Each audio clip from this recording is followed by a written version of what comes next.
Gusto mo rin bang palitan yung cellphone number mo doon sa PayPal account mo gaya dito sa concern ni Ma'am Rosalina? So, kung paano palitan guys, sundan nyo lang ang video na ito. So, dito guys sa ating PayPal account, pindutin lang natin itong picture natin dito sa taas. Yan. And then, pindutin natin itong contact info. So, dahil nga confidential, kulay black na siya. Ayaw ni PayPal na ma-screen record at ayaw din niya na ma-screenshot. Kaya pinicturan ko na lang siya. Yan, pinicturan ko na sa isang phone ko.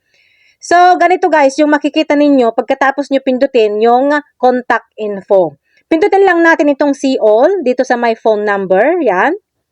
And then, makikita nyo na itong number nyo dito.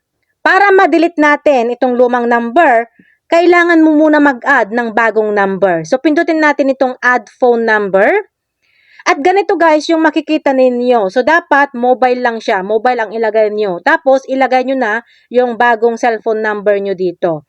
And then, add phone number. Tapos, pindutin nyo na yung, may magpapakita doon guys na send OTP. So, pindutin nyo yun para makatanggap kayo ng OTP. At yun yung ilagay ninyo para ma-confirm yung number ninyo na bagong lagay. At kapag confirm na yung bagong number ninyo, pindutin nyo na itong lumang number. Yan. Pindutin nyo itong lumang number na to. And then, makikita nyo na doon, guys, yung edit doon sa baba ng number na yon. Pindutin nyo lang. Hindi ko na siya kasi napicturan, guys. Tapos, lalabas na doon, kapag ka napindot nyo yung edit, lalabas na doon yung remove phone number. Ganon. So, pindutin nyo na lang yon para matanggal na yung lumang number ninyo.